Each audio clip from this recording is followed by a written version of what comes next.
하나님 말씀 누가복음 15장 22절에서 24절입니다.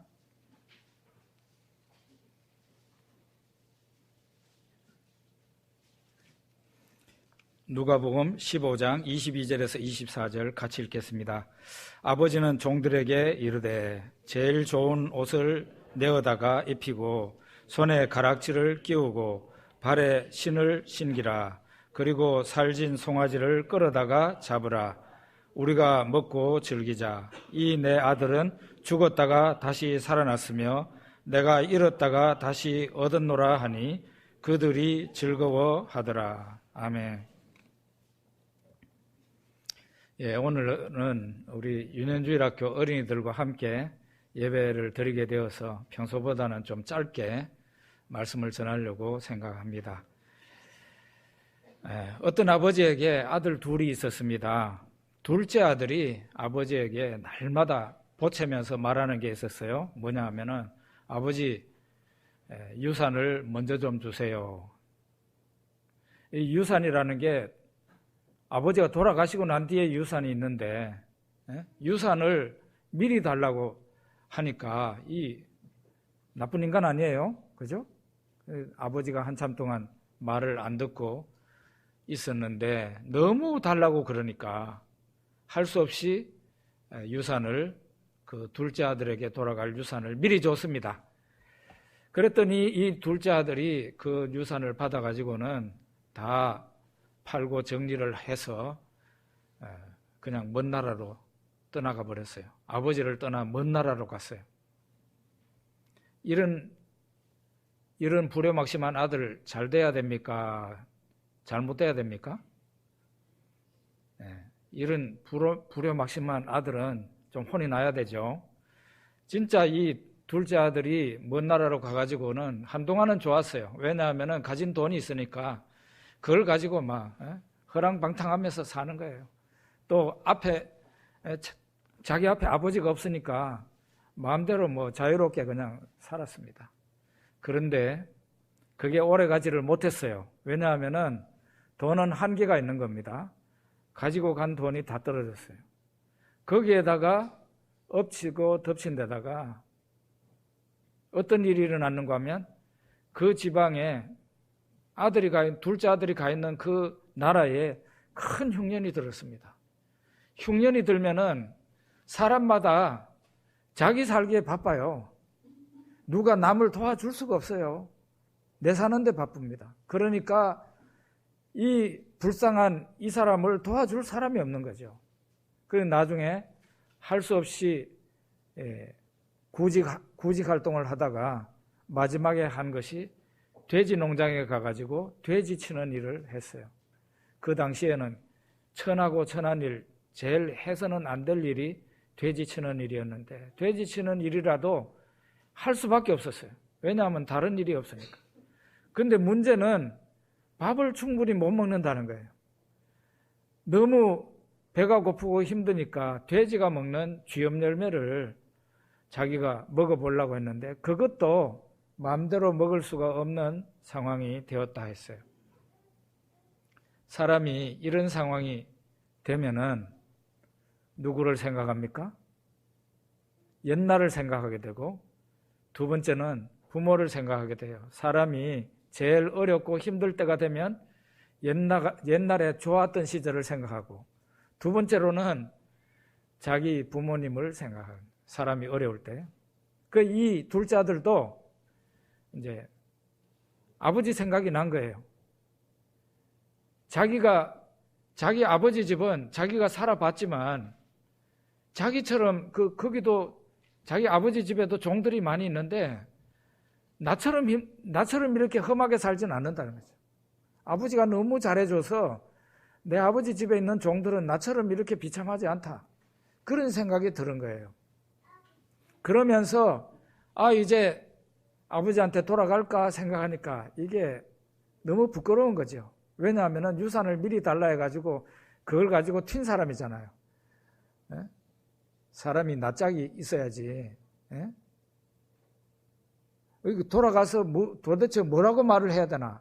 그러다가 이렇게 말하리라 생각했습니다. 아버지, 나는 아버지의 아들로 생각하지 말아주시고 나를 아버지 집에 있는 종들 중에 하나로 나를 생각하시고 받아주세요. 내가 하늘과 아버지께 죄를 지었습니다. 이렇게 말을 하리라 생각을 하고 자기 아버지 집으로 돌아갑니다. 돌아가는데 그 둘째 아들을 멀리 떠나보낸 그 아버지는 뭘 하고 있었느냐. 이제나 저제나 이 둘째 아들 돌아오기를 기다리고 있는 겁니다. 집이 높은 데 위치하고 있어서 저 멀리 동구바퀴 다 보이는 거예요. 항상 아버지의 눈길은 저 멀리 동네 입구를 향하고 있어요. 근데 어느 날 어떤 거지 같은 모습의 사람이 오는데 둘째 아들인 거예요. 그러니까 이 아버지가 보고 있다가는 달려나갑니다. 달려나가서 그 아들을 포옹하고 입을 맞추고 그리고 그 아들을 데리고 와가지고 종들한테 명령을 합니다. 목욕을 시켜라. 그리고 우리 집에서 제일 좋은 옷을 이 아들한테 입혀줘라. 그리고 살찐 송아지를 잡아라. 동네 사람들 다 모시고 와가지고 우리 잔치를 하자. 내 이 아들은 잃었다가 다시 찾고 죽었는 아들이 다시 살아난 거다. 그러면서 이 아버지가 자기 자식을 종의 하나로 받아들인 게 아니라 원래 아들이니까 아들로 받아들이고 너무 기뻐하고 즐거워한다는 그런 이야기가 누가복음 바로 아까 우리 읽었던 이야기의 한 부분입니다. 저는 이 이야기는 결국 하나님을 떠나서 살아가고 있는 이 세상에 있는 모든 사람에게 적용되는 이야기다, 그렇게 생각합니다. 이 세상에 태어난 사람들이 어머니 뱃속에서부터 하나님을 모른 채 태어나요. 하나님을 떠난 상태에서 태어나요. 그리고 태어나가지고 하나님을 모르고 이 세상을 살아가요. 대부분의 사람이 그래요. 그러면은 하나님을 떠나 살면은 그 사람들 인생이 행복할까요? 절대로 행복할 수 없어요. 하나님을 떠나 사는 사람이 인생에 절대로 행복할 수 없어요. 사람이 돈을 많이 가지면 행복할 것 같습니까? 행복할 것 같죠? 그렇지 않아요. 그 높은 자리에 앉아서 권력을 갖게 되면 행복할까요? 그 권력이라는 게 우리나라 같은 경우 최고의 권력자는 대통령인데 5년밖에 못 하잖아요. 5년이 딱 되면은 한 4년만 넘어가면은 내려올 준비를 해야 돼. 그때부터는 사람들이 대통령이 지금 대통령 자리에 있는데도 막 할 말 못 할 말 다 합니다. 그게 권력이에요. 하나님을 떠난 인생은 행복보다는 불행이 많습니다. 영광보다는 초라함이 더 많죠. 인생의 보람보다는 인생의 후회가 더 많이 남는 인생이 하나님 없이 살아가는 인생이에요. 그거 왜 그렇겠어요? 행복의 근원이 되시는 하나님을 멀리하고 하나님을 저 멀리 떠나서 살았기 때문에 그런 거예요. 하나님은 우리를 가까이 하려고 그러시죠. 되도록이면 하나님께서는 우리에게 가까이 오셔서 친근하기를 원하세요. 그런데 우리가 떠밀어내잖아요. 하나님 가까이 오시는 게 싫잖아요. 신앙생활 잘하라고 그러면은 그거를 듣고 섭섭하게 생각하는 게 이 세상 살아가는 사람들의 모습이잖아요.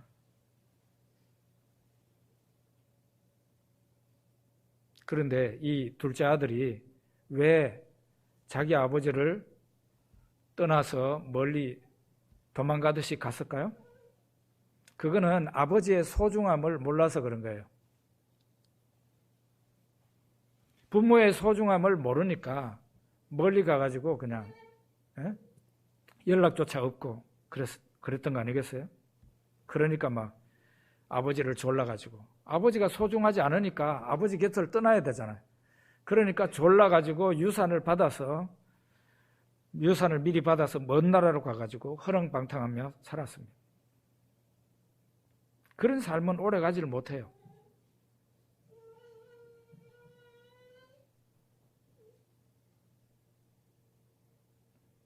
오래 가지를 못하고 자기가 간 그곳에서 돈이 다 떨어지고 흉년까지 들어가지고 이제 돼지 치는 농장에 갔는데 거기에서 종이 돼가지고 뭐 좀 음식을 먹으려 해도 주인이 돼지보다도 더 못한 취급을 하는 거예요. 불쌍하고 불쌍한 사람이 되었습니다. 그런 나락으로 떨어지고 난 뒤에 모든 것을 다 잃고 난 뒤에 드디어 자기 아버지 집을 생각을 하게 된 겁니다. 내 아버지 집에도 종이 있지만 나처럼 비참하지는 않다는 거죠. 내가 아버지 집으로 돌아가야 되겠다. 그런 생각을 하게 되죠. 아버지한테 가서 내가 무슨 말을 할까? 저는 하늘과 아버지께 죄를 지었습니다. 저를 아들로 생각하지 마시고 종들 중에 하나로 받아주십시오. 이렇게 생각하리라 하고 아버지 집으로 돌아가지만 아버지는 그 아들이 돌아오자 말자 저 멀리에서 보고 그 아들을 대환영하면서 기쁘게 달려나가지고 그 아들을 맞이합니다. 우리가 한번 생각을 해봅시다. 이 아들이 아버지를 떠나서 저 멀리 먼 나라로 갔어요. 먼 나라로 가가지고 아버지 생각도 안 해요. 그런데 이 집 나간 아들이지만 이 아들에게는 소망이 있는 겁니다. 집 나간 아들이 무슨 소망이 있어요? 소망이 있어요.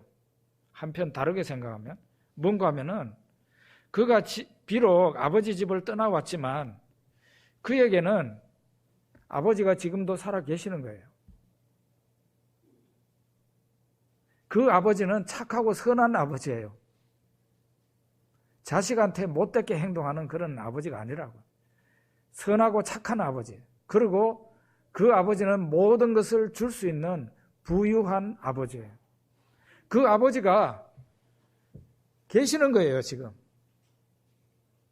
그러니까 이 아들은 아버지의 소중함을 모르고 저 먼 나라로 가가지고 허랑방탕하게 살면서 자기 아버지를 완전히 잊어버렸어요. 그렇지만 이 아들에게는 소망이 있는데, 소망이 있는 이유는 자기는 별로 소중하게 생각하고 있지 않는 아버지지만은 그 아버지가 살아 계신다는 거예요.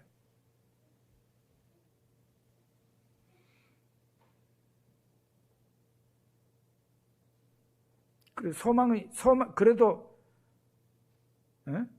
아버지를 떠나서 살아가는 이 아들이지만 그래도 그 아들에게는 소망이 있는 거예요. 돌아갈 아버지 집이 있고 아버지 집으로 돌아가면은 대환영하면서 맞아주시니까 그게 또 감사한 거고, 또 하나는 아버지께 돌아가면 그 아버지가 종으로 삼는 게 아니라 아들 지위를, 아들 신분을 회복시켜 주시니까 그게 다 감사한 일이고 그것이 이 사람에게는 소망인 겁니다.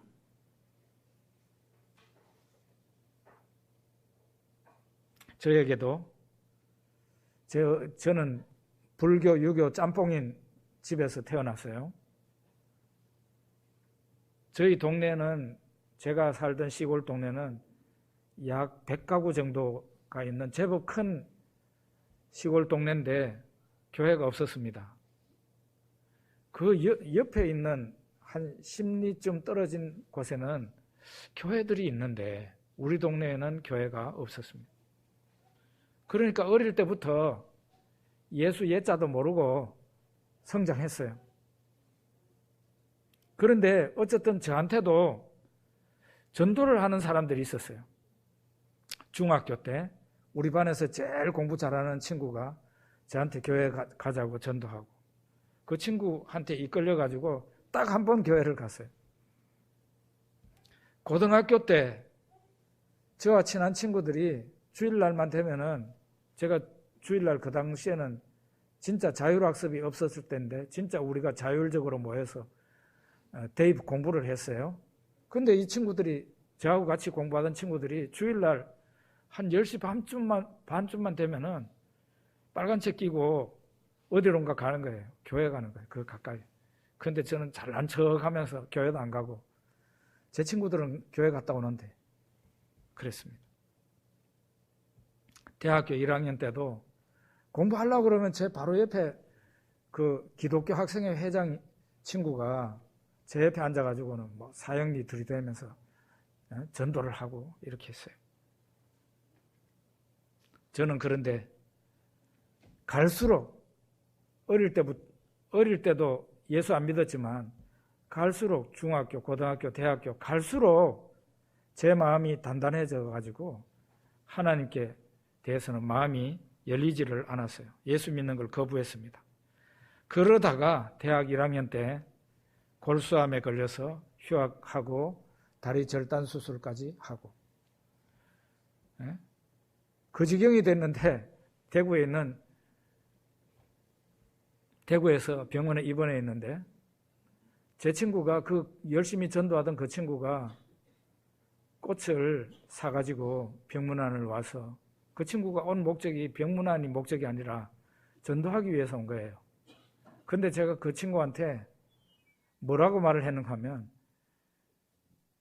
야, 내 한쪽 다리 가지고 살아도 너 두 다리 가지고 사는 것보다 더 성공할 수 있어. 너무 걱정하지 말아야. 그런 못된 말을 했어요. 그러니까 그 친구가 나중에 저한테 고백한 말이, 가면서 울었대요. 전도에 실패하고 돌아가면서 울었다고 그러더라고요. 그런 상황에서 하나님이 저를 택하여 놓으신 하나님의 자녀였어요. 저는 다리 절단 수술까지 했는데도 말을 안 들어. 그러니까 그 암이 또다시 뒤집혀져 가지고 다리 절단한 그 위에 암이 또 재발됐어요. 이제는 더 이상 잘라낼 다리도 없어요. 이제는 우리 아버지가 서울대학교 병원 의사라 하더라도 제 병을 고칠 수 없는 상황이 됐어요. 이 세상에 그 어떤 기술을 가지고도 그 당시에 제 병을 고칠 수가 없는 상황이었어요. 그런 상황에 죽을 날만 기다리고 있었습니다. 제가 그때 유일하게 소일한 것이 뭔가 하면은 산에 올라가 가지고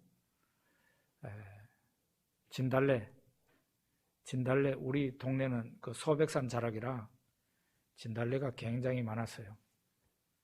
진달래가요, 꽃만 예쁜 게 아니라 진달래는 땅 밑에 있는 게 더 예쁩니다. 진달래 뿌리 있죠? 굉장히 예쁩니다.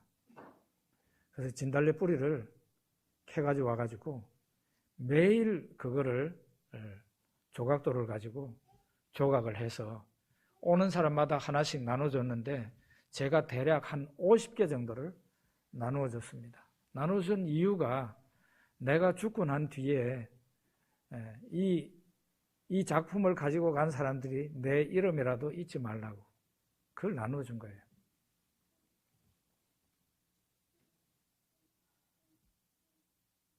그렇게 죽을 날만 기다리고 있다가 어느 날 예수 믿고 병 고침 받았네 하는 간증집을 보게 됐는데, 그 간증집 안에는 당뇨병도 고침받고 암도, 각종 암에 걸린 사람들이 사진까지 다 나와 있는데, 그 사람들이 자기 병을 고침받고 지금은 건강하다 하는 그런 내용의 간증집을 제가 보게 됐어요.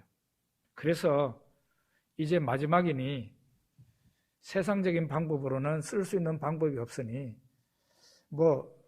나야 손해볼 것 없다. 거기 가서, 교회 가서 병 고침 못 받더라도 내가 손해볼 건 없으니까 교회나 한번 가볼까 해가지고 가게 된 것이 제가 이렇게 신앙생활하고 목사까지 된 이유가 되었습니다.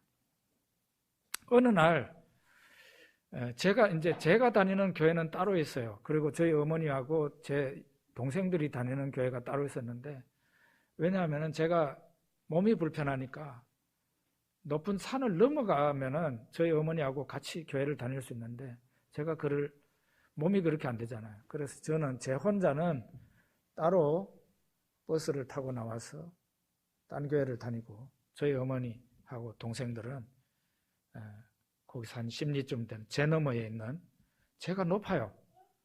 제가 거기를 넘어 다닐 수가 없어요. 그래서 어머니하고 동생들은 그 교회를 다니고 있었어요. 시골 교회.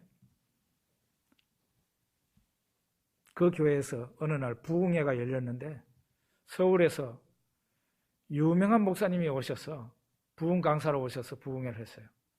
예전에는 그 부흥회를 하면 교인들이 먼데 가까운 데 있는 교인들이 그냥 교회 와서 밥해 먹고 살아요. 며칠 동안. 그러면서 은혜를 받습니다. 집회가 막 하루에도 몇 번이나 있어요. 그래서 저도 저희 어머니가 얘기를 하니까 저는 은혜 받는 게 시급한 사람이니까 가가지고 쌀을 들고 가가지고 교회에서 밥해 먹으면서 부흥회를 제가 참석하게 된 겁니다. 부흥회 강사 목사님이 설교를 하시면서 많은 그 작은 예배당인데 사람들이 꽉 찼어요. 꽉 찼어요. 근데 그 강사 목사님이 설교를 하시다가는 이번 부흥회는 저기 앉아있는 저 청년 저를 가리키면서 그 앉아있는 많은 사람들이 있는데 그중에 유독 저를 지목하면서 이번 부흥회는 저 청년 한 사람만 은혜 받으면 부흥회 성공이다 이러더라고요. 여러분 제가 그만큼 비참한 사람이었어요. 완전히 이 뼈에 가죽만 붙어있는 아주 불쌍한 그런 몰골을 하고 앉아 있었어요. 저 청년 하나만 은혜를 받으면 이번 부흥회는 대성공이다. 그 목사님이 그랬다니까요.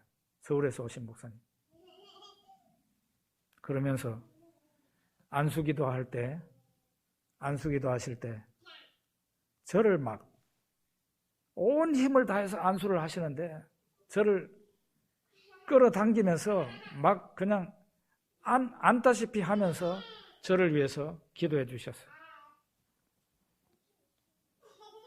하여간 그때는 뭐 찌릿한 게 온다든지 하나님의 병고침이 뭐 구체적으로 저한테 어떤 반응이 나타났다든지 그런 건 없었어요. 그냥 기도받고 난 뒤에 그냥 밍숭밍숭했어요.